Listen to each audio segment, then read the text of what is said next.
Welcome to the Well Path podcast, where we sit down with experts and entrepreneurs across fitness, nutrition, mindfulness, and spirituality, offering you an inside peek at building a business and a life that is truly aligned. I'm your host, Brooke Robbins. Let's get into it. Hi, everyone. Welcome to the Well Path podcast. I'm so excited to share this conversation that I had with Dr. Elie Abirached. Dr. Elie is a Harvard-educated, renowned biohacking and longevity expert. And the day I met him, I actually met him at a run club. And the day I met him, he actually coached me through my first kind of real ice bath experience. And this conversation is just chock full of knowledge and information that you can take into your day-to-day life and into really your own wellness journey. We dive deep into some of the most trendy fitness and recovery modalities. We talk about cold plunge. We talk about the difference between infrared and traditional sauna, how to leverage contrast therapy for recovery and just overall health. We talk about why stress is essential for growth, the science behind different kinds of fasting, the single most important thing that you can do to improve your longevity today, and so much more. So sit back, relax, and enjoy. Dr. Elie, welcome to the Well Path podcast. Thank you for having me, Brooke. So excited to have you. There's so much I feel like I want to dig in today, so let's just kind of get right into it. You recently launched the Limitless Challenge, which is a 3-month biohacking and optimization journey for a selected group of athletes here in Dubai. I want to get into the specifics of that, but before we do, I feel like the term biohacking has become like kind of into the mainstream consciousness recently, but there may be some people listening who kind of have heard of it, but don't really know what it means or what's different about it from just like general kind of wellness practices. Can you explain that to us? Of course. So it's incredible how when you start to dig into biohacking in general and the term itself, it's been around for quite a few years, like since the 80s. But it really got into mainstream in the recent years.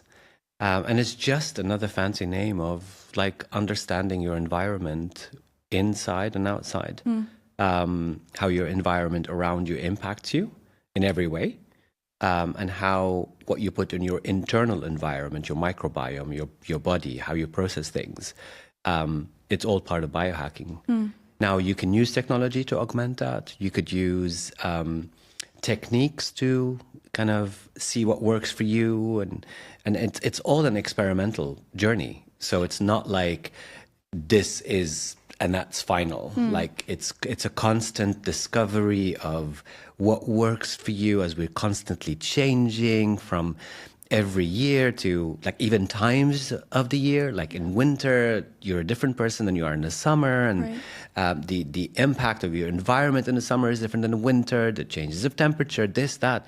So biohacking explores all of that and uses all the tools available or being developed to become available for your advantage, to become a healthier being. As simple as that. So it focuses around wellness mainly.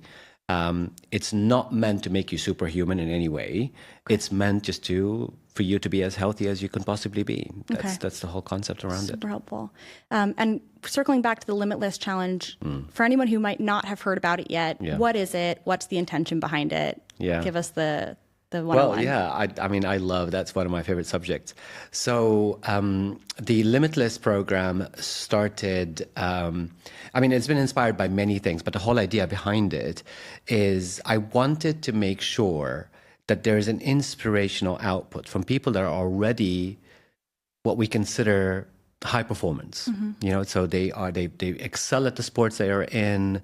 They do things that most of us think, oh, would I be able to, like, you know, and then take them to the next level using really simple and sometimes scientific approach. So the program revolves around almost like a 360 approach to these individuals. So it started off with opening up to everyone and saying, you know, if you are interested in performing better as a human being, and by performance, it could be physical, it could be mental, it could be at your job, it could be as a mom, it could be as a dad, whatever. And then we were inundated with applications of people wanting to kind of explore that aspect of it. It was fascinating. And we placed it in such where we said that we will perform baseline testing, meaning that we understand where you are right now. And then we'll see where your deficiencies are at, because we all have some. And depending on the area that you're in, we have certain deficiencies versus others. And then we said that what we will do is that we will look at these deficiencies, we will address them based on you individually. It is not a blanket thing. So each person is very different, obviously. And then we would cover those deficiencies and then go through the process over a 3 months period where you would then track your performance with things such as ultrahuman ring and other modalities. And then 3 checkpoints, if you like. Okay. So at the beginning would be the baseline, then the middle would be kind of the progress, and then at the end would be, this is where you were, this is where you are. Okay. And this focuses around nutrition, sleep, mental health, physical activity, strength, and anything that is in between. Okay. So I was very fortunate to kind of a group of really, really great brands that supported me in the journey. And they said, okay, I will handle the medical, because we're not a medical center. We are a physical a performance center or a recovery center. So then a medical place called Flow Space decided to say, all right, well, we're with you on this. We'll give you whatever you want to give them baseline. We'll do the testing. Okay. We'll do the VLAD testing, which is the strength test. We'll do the VO2 max testing, which is to understand their capacity, their lung capacity of oxygen and all of that. And then based on those, we'll give those to you, and then you will guide them into the next stage, whatever that may be. So, and then people such as Fit Meals, they said, okay, we will do the nutrition. Wow. And then like Be Health said, we will do the supplements. Nice. And then Vivo Barefoot to say, well, okay, let's take care of their foot health and lower back. And then Ultrahuman said, all right, can we track this? Let's do this. And so on, like apparel and skincare after gym and stuff like that, you know. So from the skin to their feet to their gut health to their mental health, everything is being looked at. Okay. So we shortlisted many people, and then we interviewed several, and then we ended up with 6 people at the end. Wow. So 3 women and 3 men. Nice. And they're going through the journey right now. They're on their 12th day in the program, and they're doing incredibly. They're phenomenal people. They gelled well together because they have that sense of purpose, that they're working. They all have something in common, that they want to be better at who they are. So we ended up with a 21-year-old who is a champion of her country in CrossFit and athletics. A lady who is a really established marketer who is went 2 stages of cancer, and then she decided to stop chemo and then focus on the biohacking aspect of trying to heal herself through exercise, through mental wellness, through et cetera, et cetera. And she's, again, super achiever. She runs marathons. She does all sorts of things. And then a mom of 5 who is going through some social challenges at the moment, but she's also phenomenally strong and stamina, and her mind is amazing. She does challenges like a 24-hour burpees in the desert without a time. Like, she doesn't know when the day is ending. Like, she's incredible. Wow. And then the guy is the same. We have an ex-Royal Marine that excels in most competitions that he is at. We have an avid runner who is struggling to put on muscles and doesn't understand well, but he knows that he could do much, much better. We have the top 10 CrossFit person in South America, Paulo, who is part of this too, and wants to kind of be able to perform more because he lives in Abu Dhabi. He travels to Dubai every day, trying to, how most of us, trying to do the best that we can with the environment that we're in. Right. So it's been incredible so far. So they've done the base testing. Now the results are coming out gradually. So based on that, we can then adjust their supplements. They started their nutrition already, which just that by itself, for all of them, they've said that by itself, something that I couldn't afford before. At least now it saves me time from cooking my own food and doing, so I can do something else. Yeah. Either take care of my kids, or I can focus on this, or I can do, a little bit more training or whatever. Yeah. So everything is kind of coming together in that sense. And it will hopefully be an inspirational journey for everyone, because you don't have it to be an elite athlete to kind of go through this. We all need to optimize our lives continuously. We are someone today. In 3 months, we'll be a different person altogether. Like, our biology will be different. Can you explain that? Yeah, so basically what happens, you go through a cellular regeneration, obviously. I mean, we all know that.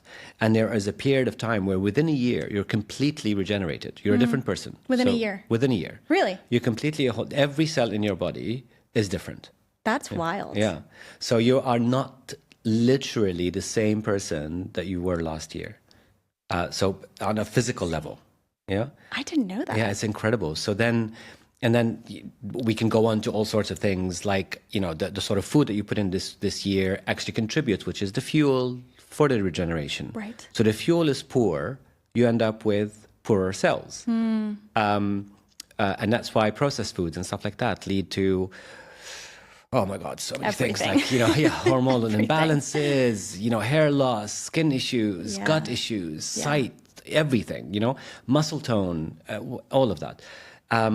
You know, stuff as like microplastics, like making, as I said, like minor change, so much that contributes to that. So because our mind is so geared into certain influences, perhaps peer pressure, perhaps whatever, distractions, we say, oh, that's okay. Let me just pick up this and I can drink from that. You know, I'll do this. It's fine. I pick up this bar and I'll eat it on the way. It's fine, you know. But then that accumulates because obviously everything is made to be made easy, you know. And what I try to apply on myself and everyone around me is that life is designed for us, the life that we've made for ourselves. We've designed it for comfort. The quickest food, the quickest access to energy, the easiest way to travel. The moment I see you, I invite you to sit down. If we're going to catch up, we will catch up over dinner. Right. All of that. There's nothing wrong with all of these things. I mean, social interaction is the number one longevity tool that we have. Right. But we are geared towards comfort. And with comfort comes disease. You know, so we're not made to be comfortable as a being. The only way that we grow as human beings, and I know I'm digressing a little bit here, but I like this really passionate about. The more we focus on being comfortable, the less likely for us to grow. The only way that we grow is through obstacle breaking. Discomfort, you know, right. So when it comes to muscles, the only way the muscle will grow is that with micro tears. Right. That's the only way. There is no other way. Yeah. You know, infomercials can tell you otherwise, and, you know, chemicals can say they would do this and that. Right. But at the end of the day, healthy tissue, muscular tissue, only happens through activity and tears. Yeah. So trauma, and mild stresses are the key for us to be healthier.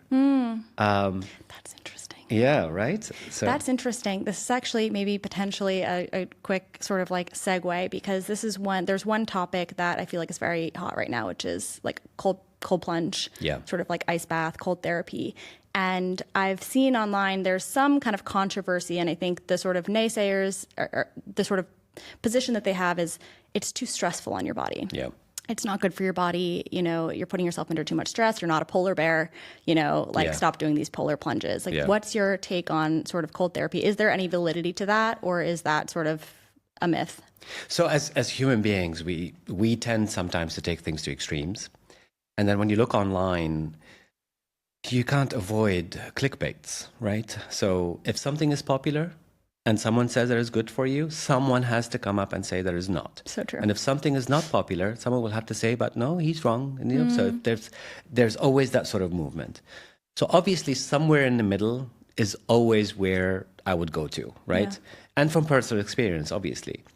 So it's a documented fact that, and it's a scientific fact, that we go through something called hormesis, which is a mild stressor for the body to allow the body to realize that it is under some sort of danger.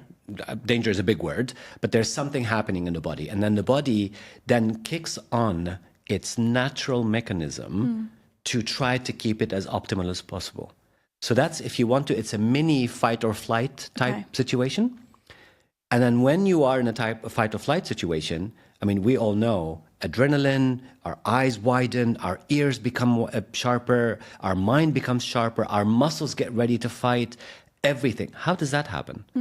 It happens with a process where the body is preparing itself for danger. Okay. Now, that's extreme. If you're faced with a lion, that's not the ideal situation to be in. Right. But if you're doing mild to low stressors, the body kind of starts that process and prepares your body into going through it. So then stem cells get released. All sorts of beautiful things starts happening around the body, the natural things, to kind of say, right, so the body is going through this kind of mild stressor. Let me prepare it for the worst. Yeah? So biologically versus your mind, your brain thinks, or it doesn't actually think, it feels as if you're going to be there forever in that cold water. Right? Your mind knows you're going to be there for 1 or 2 minutes, but the brain doesn't. So it ends up kind of preparing for the worst, right? So, and all the right chemical reaction starts happening in the body to, from dilation to nervous system kind of being a little sharper, to constriction of blood vessels, to brown fat kind of kicking up a gear to try to warm you up, where this is where you lose a little bit of calories also. Right. So all of these start coming together. And doing it under controlled kind of ways where you're not doing it to extremes. You're not doing it for the socials. You're not doing it for Insta. You're doing it as part of a routine, right? If you are someone who's going to the gym and lifting weights, for example, if you're lifting 10 kilos, then the next day you don't lift 50 kilos, and then one after that you start to lift 150 kilos. You're gonna break something. And so this is what's happening with ice bath, unfortunately, is that people, I do more, I'm going to get colder, I'm going to last longer, I'm going to do that. It's not about that. It is about these mild stressors. And if your body is beaten up, you can be there maybe for like 10, 15 minutes. And it's beautiful what happens in the body during that time. It doesn't have to be super cold. We're not talking about like sub-zero temperatures. We're talking 7, 8, 9, 10 even. Is more than enough for the body to kind of say, right, something is happening here. I don't know how long I'm going to be here. I better be prepared, So like 7 to 10 degrees. 7 to 10 degrees is beautiful. Minutes. Yeah, 10 to 12 minutes. That's if you're doing like a proper makeover for your body. So you sleep the best sleep of your life that night. You burn as many calories as you possibly can that night, that day. And so many good things happen in your body. As I said, from the constriction to the release of all of your vascular system, which nothing really works them in that way except the exchange of temperatures. And what does that do for you? So tactically? you have 3 types of muscles in your body. You have the muscle, you have the heart muscle, and you have the vascular muscle. So when we're exercising, we can kind of warm up and then they dilate and there's more blood flow and all of these wonderful things are happening. But when you're going through an extreme changes in temperature of up and down, you're doing this almost like you're gripping something. So your vascular system is contracting and expanding, contracting, especially if you do contrast therapy. Where you do 2-3 minutes of cold, 10 minutes of sauna, 2-3 minutes of cold. There is nothing that does that in the same way except temperatures.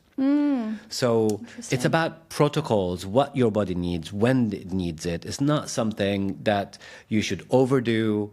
It's not something that you should do it because my friend does it. It's not something that you should do it only for social. It is part of a routine that you do. Like when you exercise and sweat, you drink good, clean water. When you need to recover and accelerate that, you go into a contrast therapy, be it cold or heat or both. So unfortunately, as I said, this is not to say that there could be side effects to cold plunging or cryotherapy or whatever you want to call it.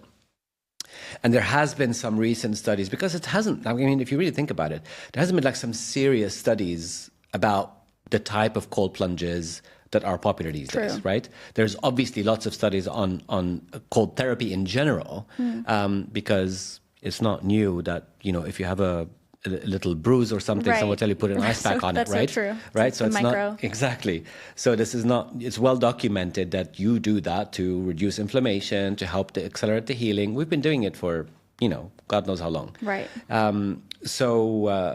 But there hasn't been studies about the effect of 3 minutes of ice baths on a daily basis for 3 months. What would that? There hasn't been. I'm sure there are some studies being taking place right now because of the popularity, and unfortunately, this is how things work. Something has to be popular for it to be studied, right, and for you to find out the results. True. Instead of knowing the results and then you make it. Yeah.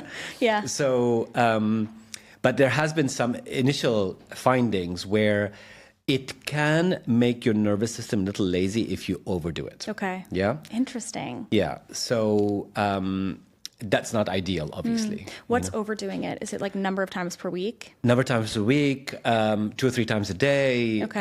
et cetera, et cetera. What would you recommend to somebody as like the optimal frequency for contrast therapy? So I would recommend, first of all, the biggest question I get, do I do it before or after exercise? For me, it's always after exercise. Yeah, makes sense. So, and then what I would say is no more than 3 to 4 times per week. Okay. Yeah. If you go into a routine where you're doing it daily, then you don't need to do it more than 2 or 3 minutes in the morning. Okay. That get that initial shock, wakes you up better than any coffee or anything like that. Yeah, It actually gets the blood running. True. And it sets you off for the whole day. And that's keep it simple. Like there is no need for you. Like if you do more, you're not going to amplify to great length the benefits of it. Okay. Use it as a tool and not as a like a major go-to. You know. Yeah. But it's one tool of many. So it's one thing that you can do. Nice. And then there are the issues. I know we talked about this before very briefly. There are issues of specifically for women, when to use ice bath and would that be helpful or not, and this like that. Given our cycles and we're different. Exactly. Every week. Exactly. So obviously this is not new again. I remember my mom telling my sisters to put a little ice pack on their stomach when they have cramps. That's still true. It does help with reducing inflammation and it does help with reducing cramps. Makes sense. So again, every person is different, but does it help in preparing your body for the stresses? Does it help with mood regulation? Absolutely. So it has that sort of benefits for sure. So especially pre-menopause really helps to kind of, I've had so many people that I recommend ice bath for premenopausal. Okay. It does help with regulate the mood, hot flashes and things like that. It really is amazing. That's awesome. Again, regulated, not too much, few times a week, right. But I always pair it with the contrast, with sauna. Because it depends where you stand on that line. You may find people that prefer saunas more than ice baths. Right. Because overall, if I were to choose, if I had only these 2 options, ice baths or saunas, I would have to go with sauna. Why? Because it just has more benefits, So from skin health to detoxing to and a lot of the same benefits that you get from the ice bath you still get from heat. Interesting. Like dilation, skin health, like collagen production, like all of these different things, So a lot of the benefits that you get from an ice bath, you also get with that too. Okay. The nice thing about the ice bath is that when you actually have muscle pain, be it DOMS, which is delayed onset muscle syndrome, or PMS pain, you go in and it actually makes you feel better immediately. As soon as you get out, it's reduced drastically. It's phenomenal what the cold does with the inflammation aspect of your body.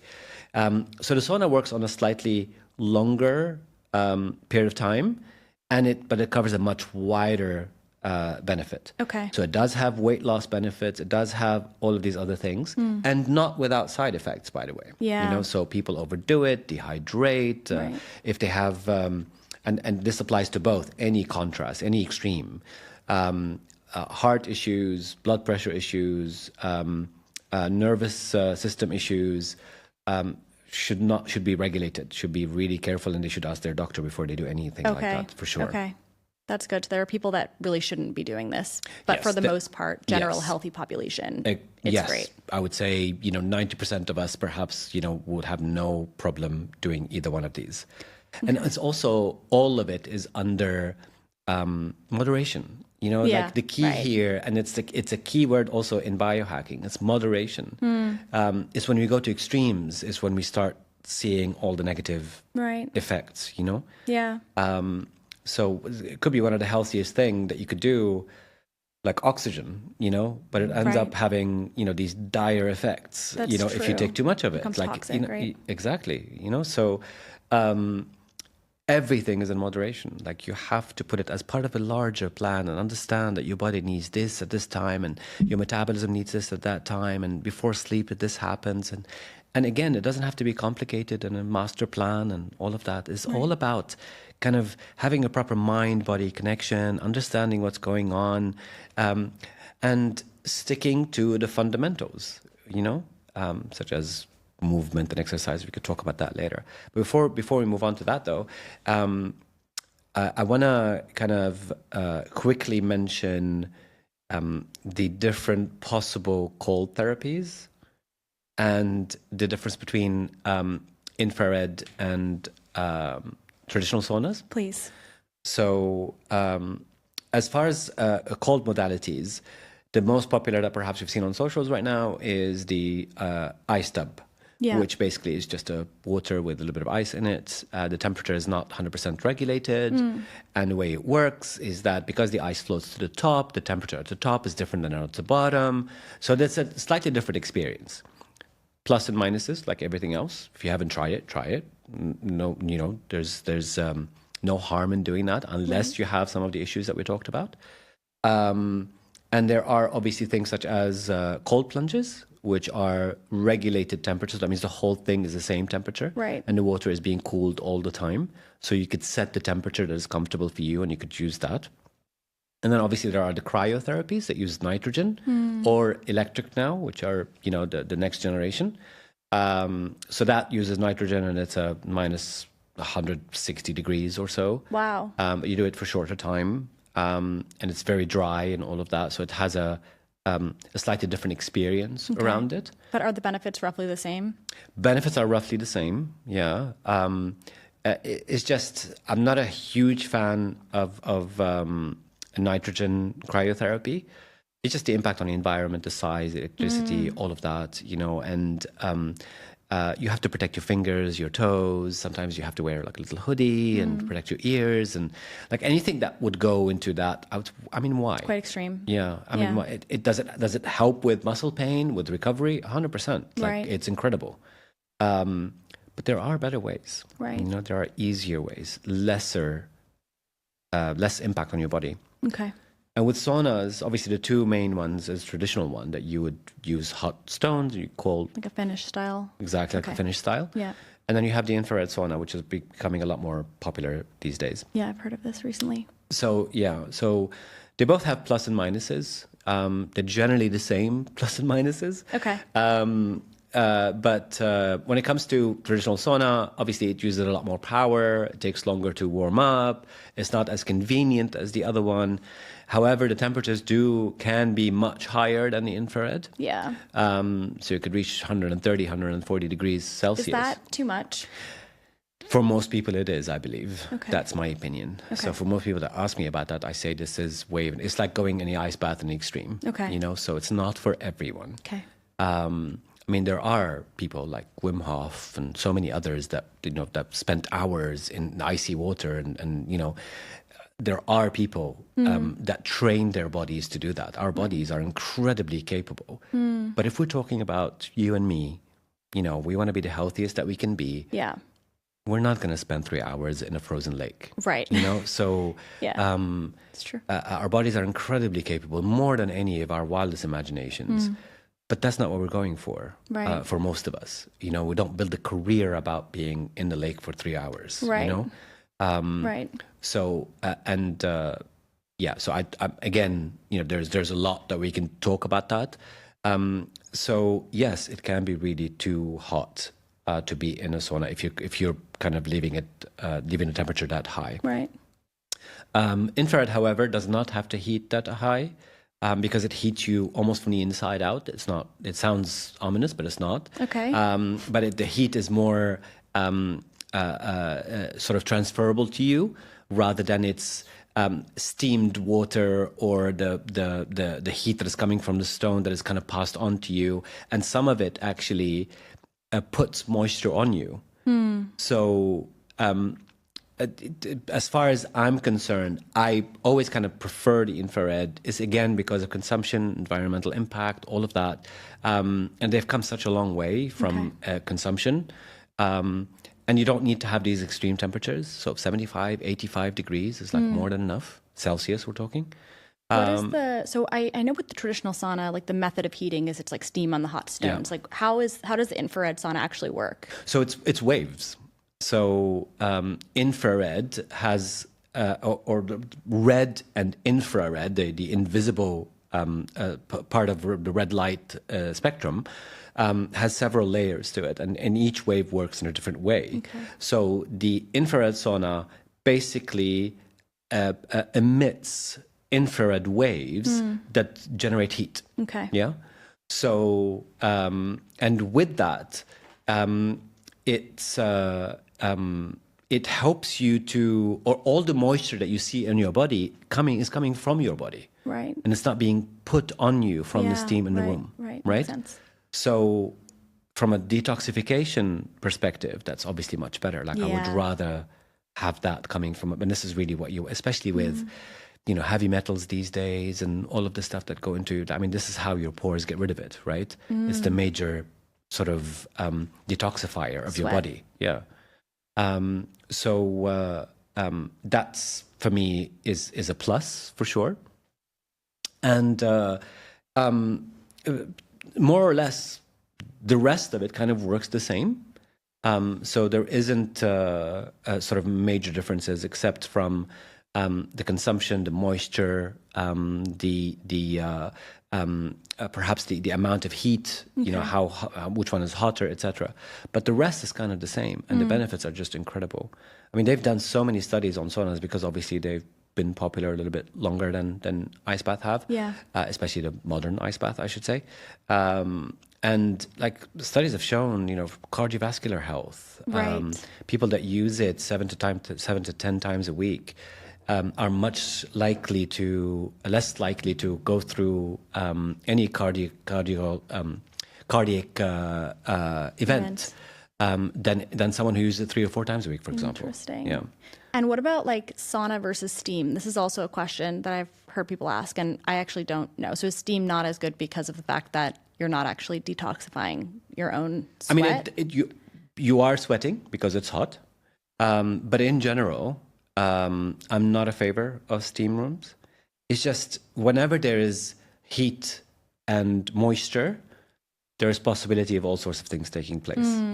Fungus, bacteria, all sorts of stuff like that. So generally with steam rooms, I'm not, unless you have your own at home that you know how to clean and keep whatever, that for me is better. Gotcha. But it does help with the skin. It does help to clean it up. Helps with removing dead cells off your body and other stuff like that. So it's a good once in a while experience.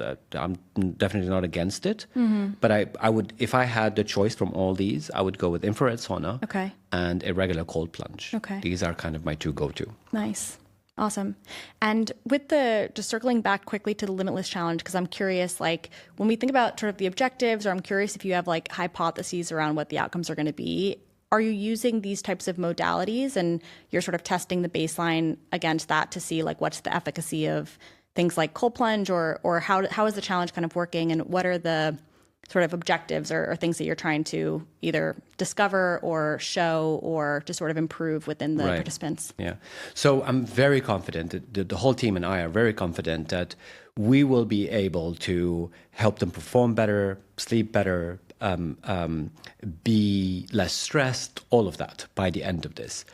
Some of them already are, just from a little bit of more attention and changing certain minor things in their lives. Okay.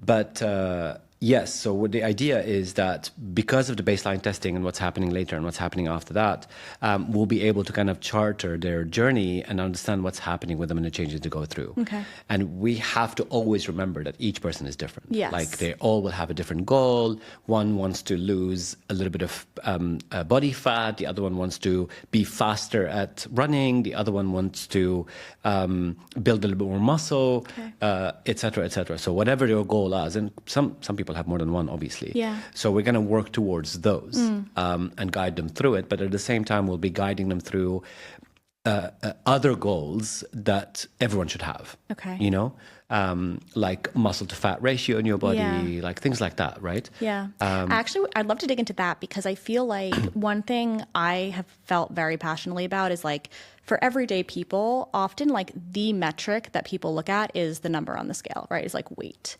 And weight doesn't tell you a lot about your body composition, your health, like anything, right?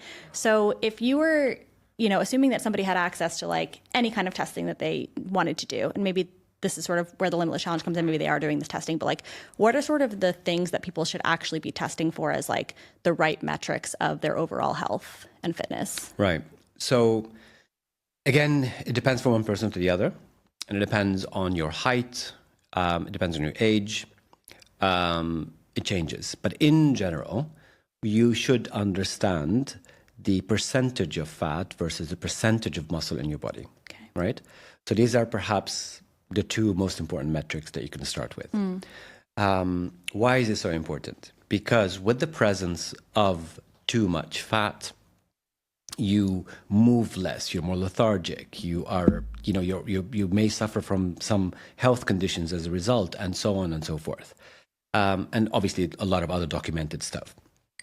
But the number one longevity organ, the number one metabolism organ, the number one blood circulation organ is muscle. If you're going to do anything right for your body, is you need to build muscle. And I'm not talking about bodybuilding. I'm not talking about weightlifting. I'm not talking about that. It's just enough muscles in your body for your height, for your age. That should be your number one health thing that you go for. Okay. You know, everything else is built upon that. Okay. Your bone health, you know, the issues that you may have with your lower back, tenseness in the neck, how well you sleep, how strong is your metabolism, even mental health. Right. And then the beautiful thing about it is that it doesn't end there. It's a great indicator for aging diseases. The more muscle you have now, the less likely for you to get some of these aging diseases later on. And some of them are pretty serious, like Alzheimer's and wow. you know, and diabetes and really? Other stuff like that, for sure. Because if your circulation is great, you're less likely to have any heart-related issues, right? And muscle's job is like a massive heart or all over your body. Muscle's job is to move blood around. They need it. Every time you contract and every time you move your muscle, you're literally pushing blood back and forth. Wow. So that's why in you know, certain studies, they call, for example, your calves your second heart. Because there's such great fiber and it kind of push the blood back up, and like, you know, muscle is incredible for you. And especially as we age, a lot of the issues that we have is because of lack of muscle, muscular, skeletal deficiencies. Wow. So what happens is that, you know, there's been so many cases where you would hear someone fallen and broken their hips, but so many of those cases have realized that actually because the hip broke, that's why they fell. So the hip breaks first because the bone is so brittle because it's not supported by bone, by muscle. They end up falling. Wow. And then generally most people that end up at a later older age, if they break a hip, it's very difficult to bounce back from that. Yeah. You know, because you're not able to exercise for a very long time, then your muscle mass decreases even more, and then other health issues starts coming in, and because your circulation is less, your oxygen is less, like all of that starts to exasperate and becomes to compile over each other. So muscular skeletal health is super important. Wow. So yeah, let's talk about longevity. Yeah. Because that's really interesting. So basically, strength training is like maybe the number one thing that somebody should be actually focusing on if they want to improve. I would actually, what I would advise the most would be functional training. Okay. Which includes strength training and a few other things. What is functional training? Functional is any movement that you do with or without weight that simulates what you would do in normal life. Yeah.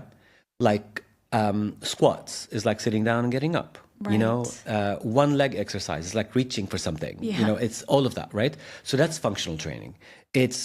You're never really bench pressing in real life. Right. You know what I mean? Yes, I do. So that's not functional training, even though it strengthens the muscles for you to do something else. And again, any muscle building exercises is good. Okay. But some are better than others. Yeah. And functional is the place you want to be.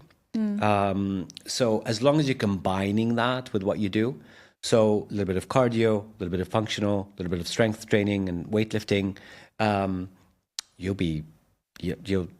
guaranteed longevity, more or less, you know? That's really interesting.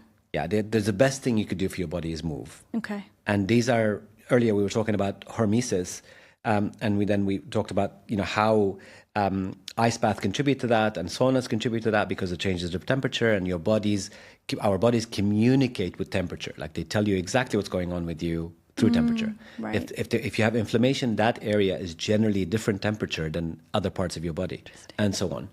And we could talk about that also when it comes to Limitless, of how we're measuring using thermography for that. We'll come to that in a second. Yeah.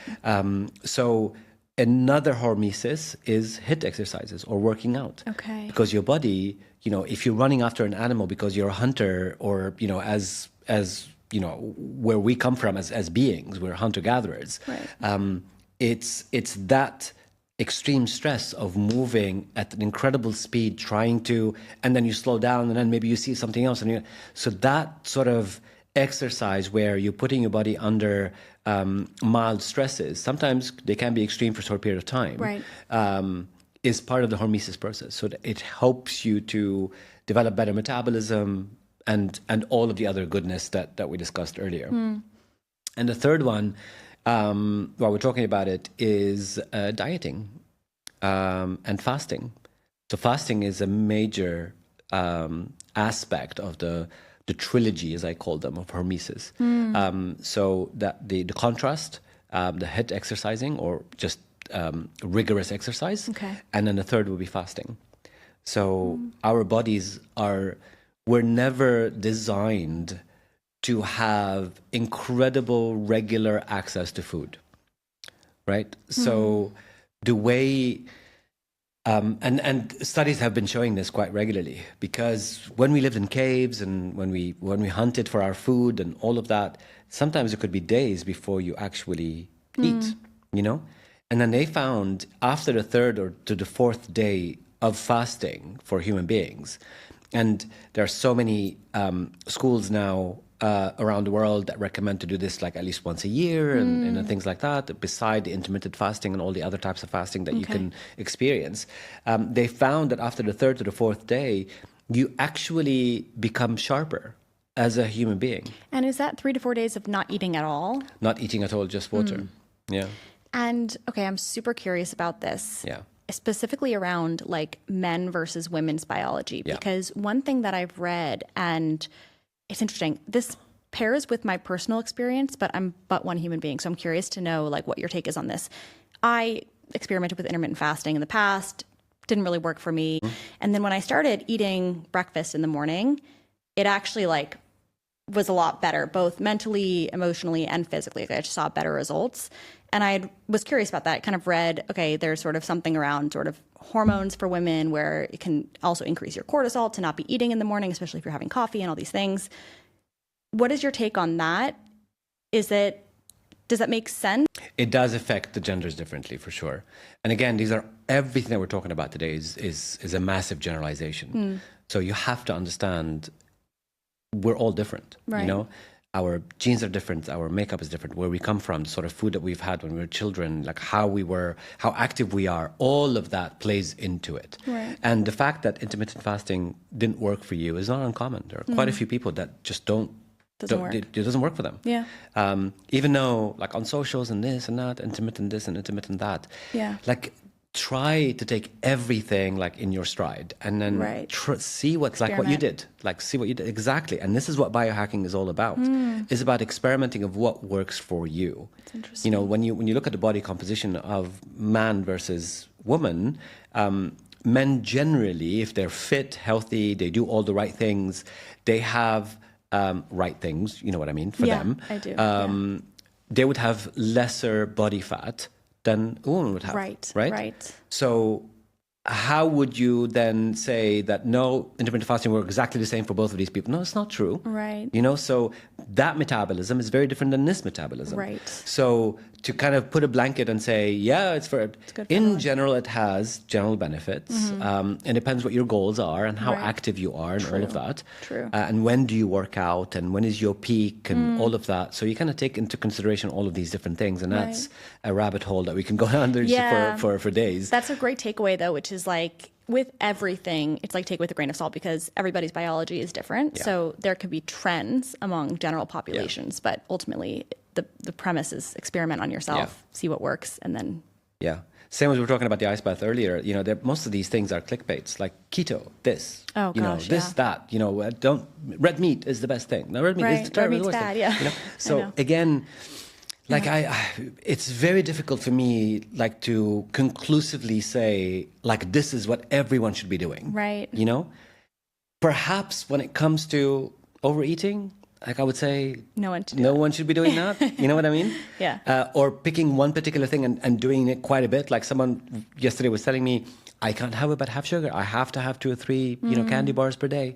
Like that's not right. No, like you can help it. You have to figure out a way. We have to understand where is that coming from. Yeah. Why is your body craving sugar so much? Right. You know? So that's not normal, right? And actually on that, like I'm curious, going back to, you mentioned earlier that your kind of cells regenerate to some extent within 3 months and definitely within a year. Like, does that play into it all? Okay, if someone has a really bad habit, like maybe they grew up eating too much sugar, they have a sugar addiction, they find it really difficult to give up sugar, or maybe I can speak for my case, like in caffeine. I don't know if these two things are similar, but does that play into the amount of time that you sort of have to push through before it becomes easier, or the habit has sort of been kicked? No, everything's reversible. You know, thankfully our bodies are so resilient. Everything is reversible to a certain extent.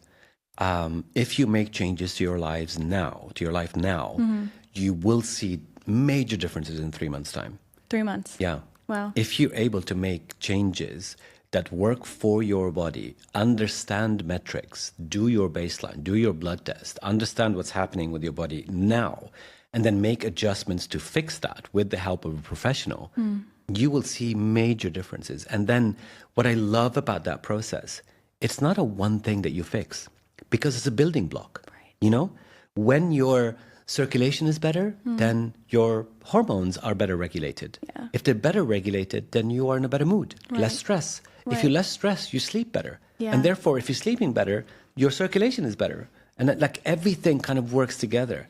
And you build on that building block. Right. But to kind of say, oh, it's too late for me, like even for smokers, you know, they've smoked for 10 years. Yeah. They've seen certain missions, like if you do the right thing, you're able to sort of turn back some of that damage to a certain extent and live a healthier, potentially long life by doing the right things. Right.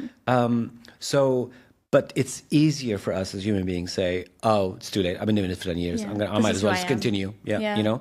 And then when does it really kick in? And when like they do get, serious diabetes and they have to chop off an arm, God forbid, or something like that. And then they realize why, that decision was so...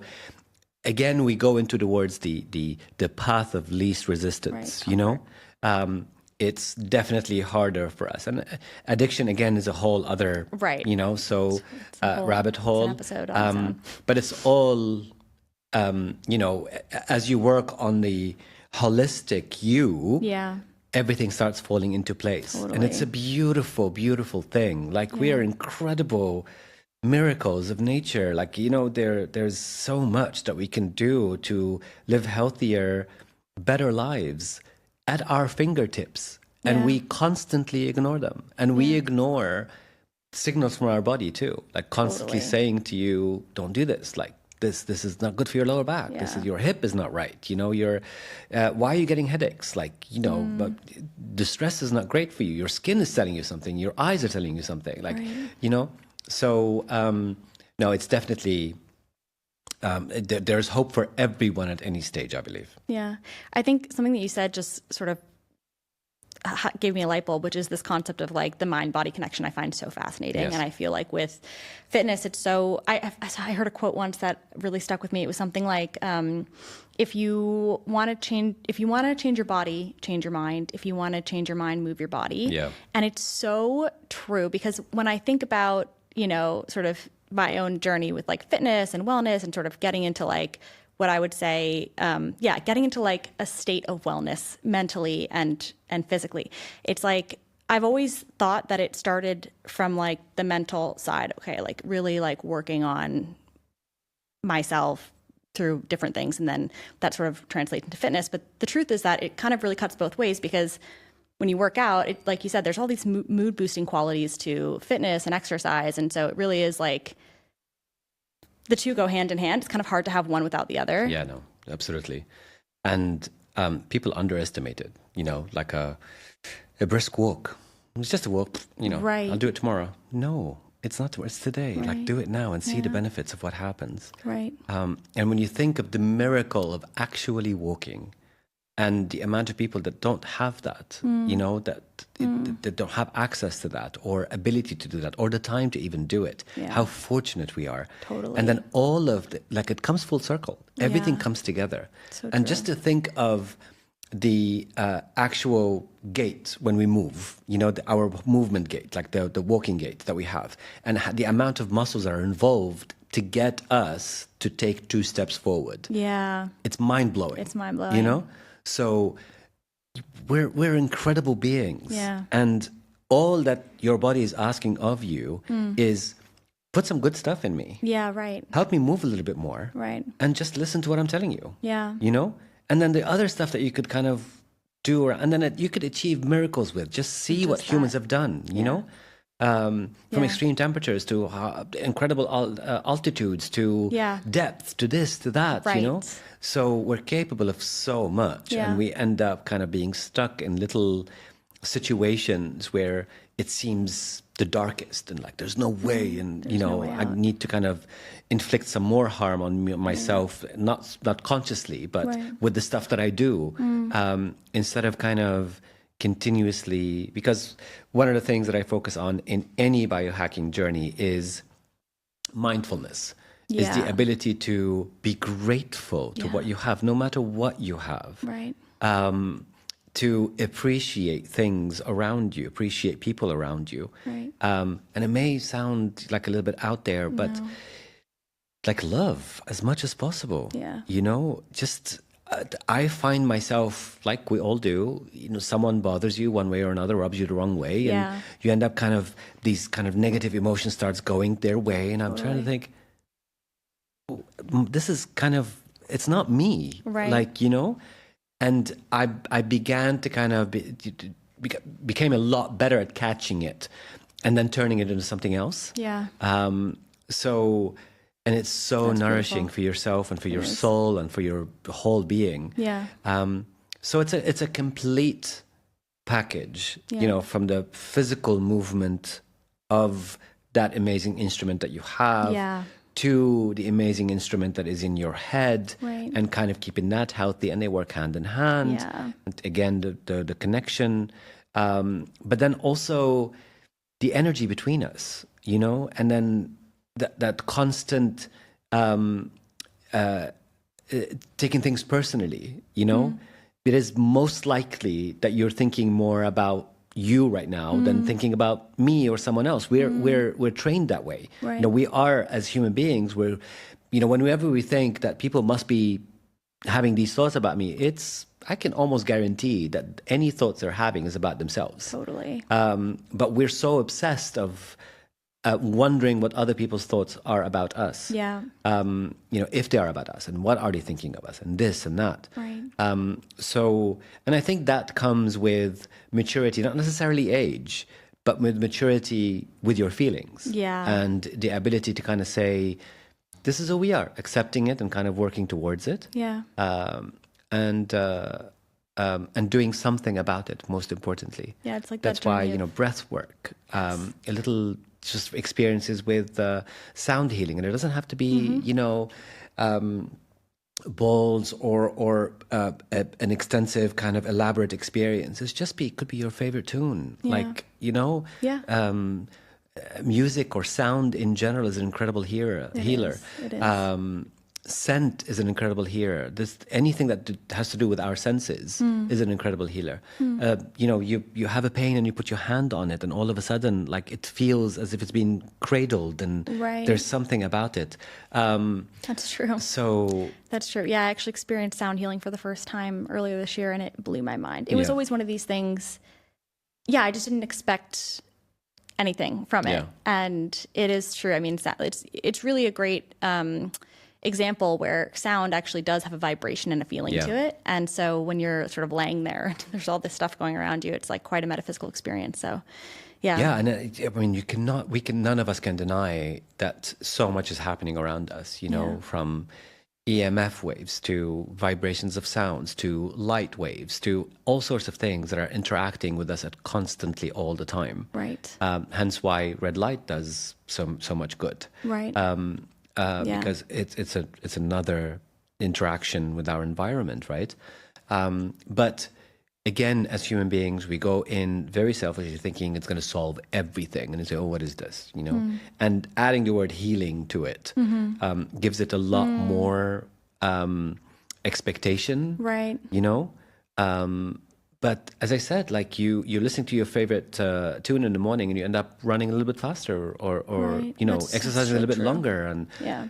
so that's healing for me. Yeah. It doesn't have to be always a groundbreaking, earth-shattering experience. Right. It's this constant little things, and it goes down to the same sort of concept of we want the shortest possible gratification from one to the other. Right. It is never about that, right? Right. It's always about these constant little movements that you're doing in everything that you do, from to what you listen to how you feel and all of that, right? Yeah.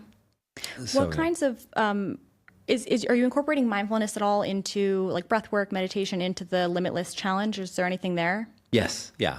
So we're involving them soon. Within the next 4 weeks, I believe, we'll be involving them in more exposure to breath work, simple breath work. It could be something for stress management, such as the box breathing, Yeah.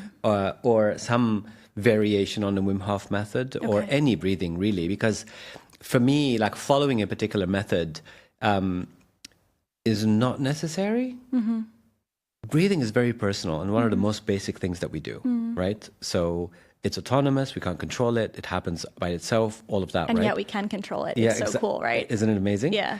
So just breathe and follow a pattern. What works for you? Holding a breath is great. Letting the breath out completely is great. Yeah. Breathing regularly in a cycle is great. Measuring the time between in-breath and out-breath is great. Just do something. And as long as you do something, you're going to be able to feel better. Simple as that. You're going to feel less stress. It's great for you. And then you apply that tool whenever you need it. Right. At night if you can't sleep, or in the car if someone has just cut you off, or, just manage your stress, which is, an incredible thing to do. Yeah. So yes, we will. And yoga is another one for joint health and flexibility and things like that, because most athletes or super active individuals, that's one of the things that they neglect. And obviously we have such intricate joints, especially the shoulder, that we take it for granted all the time. The ability, the possibilities with what the shoulder does, and the kind of weight that it carries, and the things that it allows you to do, is just phenomenal. Yeah. I mean, And again, another rabbit hole there, but I wouldn't want to go into the androids that are starting to build right now and all the intricacy of trying to get them to do the simplest of things that we can do, right? And then you notice how amazing it is that we just can do it, Yes. right? You're like, Yeah. yeah, it's true. Like making a robot move seamlessly is Just walk. very It took years. difficult. Yeah, it's incredible when you think about that. Yeah. Yeah, I think it goes back to, I love what you said around sort of cultivating gratitude and gratitude for like having a body that can move. Like if you are somebody that has a body that just can move, it's like when you really think about it and think about the people that don't have that. Or in college, I was like part of this run group. It was called Achilles, and like you ran with blind individuals, blind runners, and like they it's one time a week that they can run, right? Because they have to run with a guide who basically guides them, and it's just eye-opening when you think about that. Like, wow, I could get up any day of the week and go run, 3 miles, 5K or whatever, and I don't have to think twice about it. So I think that's so beautiful. Before we wrap, I wanted to do like a quick kind of lightning round.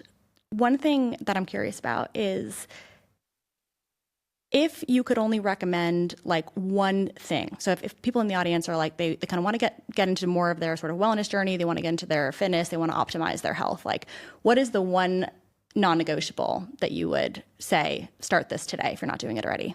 Move. That's without a question. But if you want to kind of delve a little bit deeper, if you haven't had a blood test in the last 3 months, get one today. Understand what's happening with your body. Yeah. If you're not sleeping 100%, 7 to 9 hours a day, something is wrong with you, with your biology. Do something about it. And it's usually very simple. Like for the majority of us, it's not a big deal. Right. But move. Like there's nothing more important as far as I'm concerned than muscle building. For now, for strength, for metabolism, for mental health, for sleep, for everything.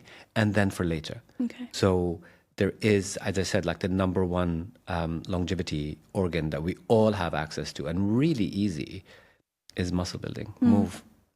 What's one habit or product that has significantly improved your life in the last 12 months? Habit or product. I think one of my habits that I absolutely adore is going to bed early and waking up early. Love it. So I don't know if about going to bed early because it always stops me from doing other things. Okay. But waking up early in the morning, that for me is incredible for my whole being, for my mental health, for everything. So my general routine is I wake up at 4. By 4:30, I'm out of the door. I'm either running or walking, and I do quite a bit of my meditation and breathing during that time. And then I see first light, and this is where I get my red light, and I get my first sort of light therapy. And then I go to the gym where I do, every day is different, but I go 7 days a week, only because I'm fortunate enough to be able to kind of have certain equipment on my, in my center that I kind of recover with. But one of the major recovery tools that I use is sleep. So, and obviously I eat well and all of that. So I would say the ability, and you'll be surprised how many people struggle with waking up early. Right. Which then is because they struggle with going to bed early. Yeah. Or having a deep sleep. Yeah. So it took me quite a few years to perfect it, but it's one of my favorite things. The one day that I don't have it, that day is different. Day. Yeah, that Amazing. day is different. Amazing. Well, thank you, Dr. Elie. So where can people find you and follow along with the Limitless Challenge? So it's on both my own profile and on Restore Fitness's profile. Awesome. Our head place is in Sunset Mall on the beach. Nice. Just look it up. Look us up online or on socials. And we'll put the socials in the show notes. So perfect. Everyone will find you there. Thank you, Dr. Elie. Thank you, Brooke. Thank you so much.